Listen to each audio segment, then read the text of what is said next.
Revelations in court against a man charged with gunning down a Detroit mother as her children looked on. We were supposed to be dating. We were still dating until this plumber guy came along. Okay, I'm gonna leave that alone. Latrese Morris-Dorsey, age 42, was shot 10 times to death in front of her 4-year-old daughter while in her home on Father's Day around the block of Avon Avenue. She was getting out of a relationship and moving on, but Maxwell, her ex-boyfriend, wasn't ready to let her go.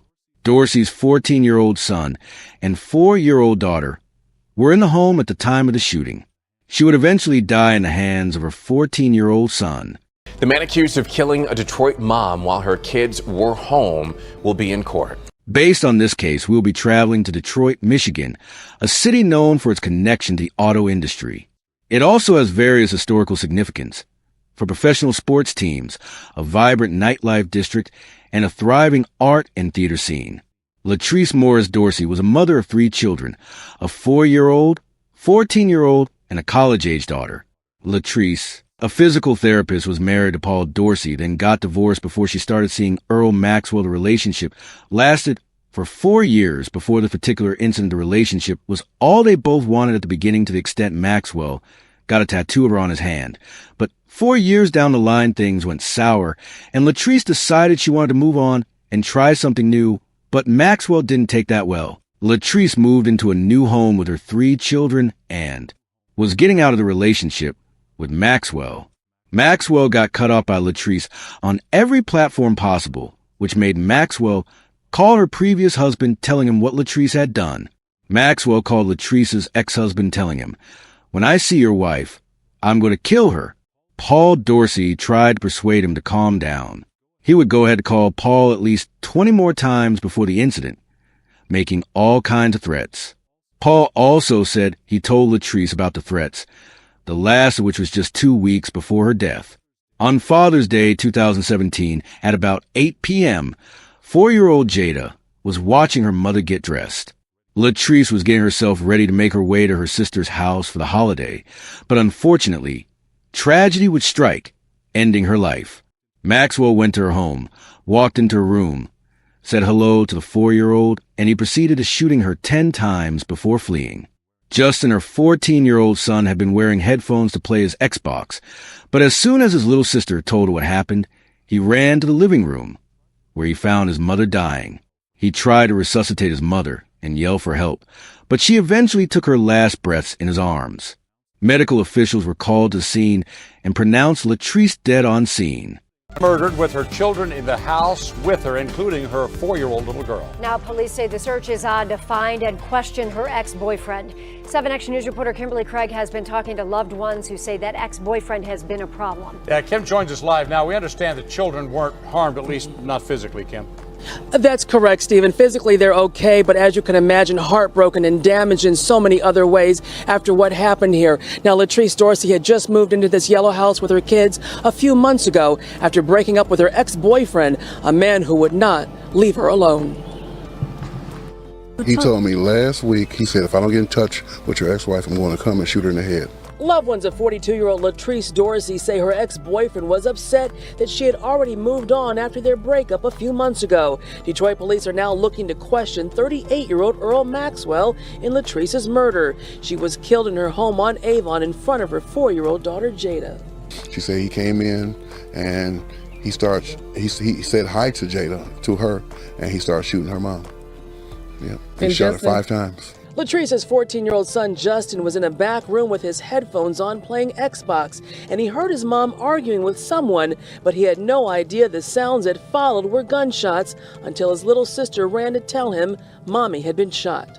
For him to see his mama take her last breath and him trying to help her live and then him running outside screaming, help, help, help, that's sad. You know, we all lose loved ones every day, but to see your mom just die in front of you and under those circumstances, that's the sad part. Now the search is on to find Latrese's ex-boyfriend, Earl Maxwell. Right now, Detroit police are only calling him a person of interest. We're told he's 5 feet 8 inches tall with a heavy build, yellow teeth, and Latrese's name tattooed on his left arm. If somebody know where he's at, you are just as guilty as him. The fact that you are hiding him, the fact that you are helping him hide. Megan Morris, Latrese's sister asked little Jada what happened that terrible day. "My mom is dead. He killed my mom. My mom is shot," was all the toddler said. Dorsey's ex-boyfriend, Earl Maxwell, was named a person of interest in the shooting and was taken into custody a couple of days later. Maxwell was arrested and charged with first-degree murder and a felony firearms violation. The man accused of killing a Detroit mom while her kids were home will be in court. Yes, a judge is going to be deciding if there is enough evidence to send him to trial. Let's get to Coco McAvoy joining us now live. And Coco, this is a crime that really shocked this neighborhood.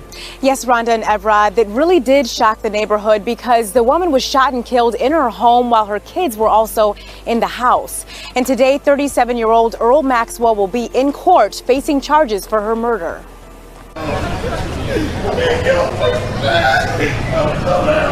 It's been 4 months since the death of a Detroit mother shot and killed in her own home.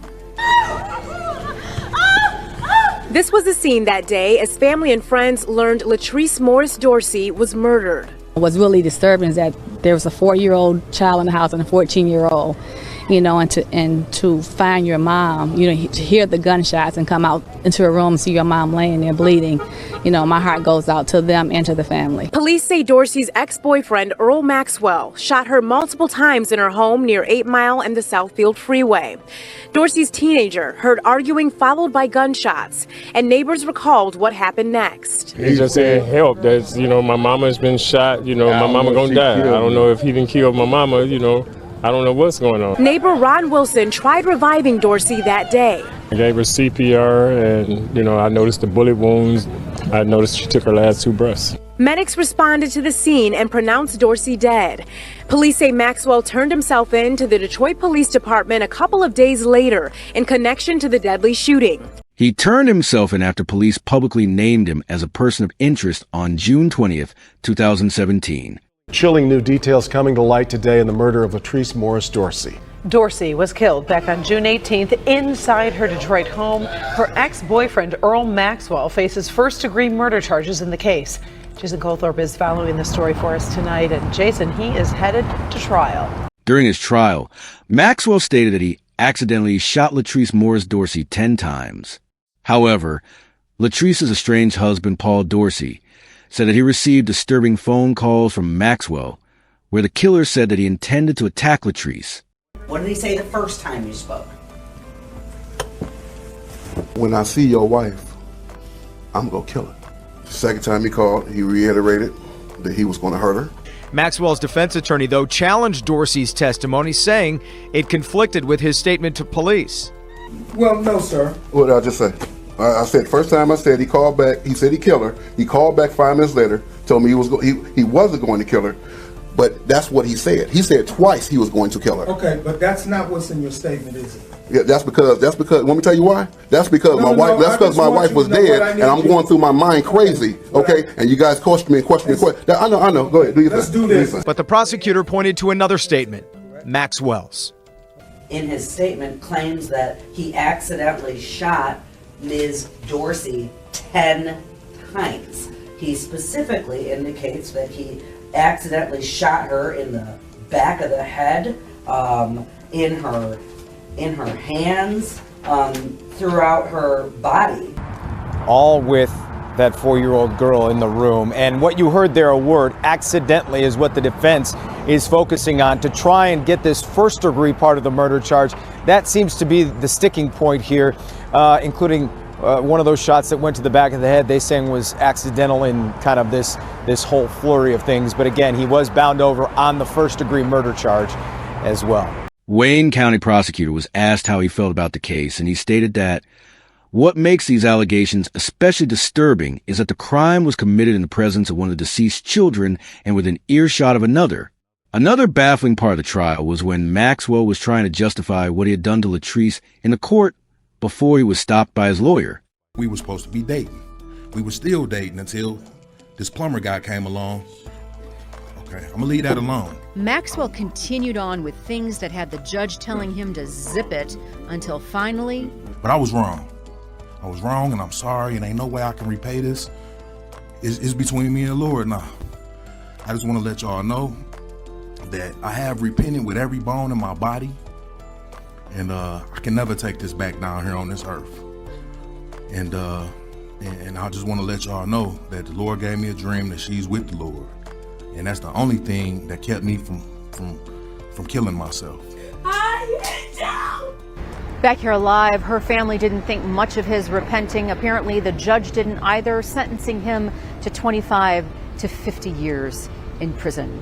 After 4 years his mother was murdered, Latrese's son, Justin, graduated with 4.0 GPA and football scholarship. I knew at the end of the day I had to work hard for what I want, and that was to go to college on a scholarship to play my favorite sport and major in what my mom always wanted to, just to get the degree she didn't have, to make her proud, because I knew I wanted it for myself.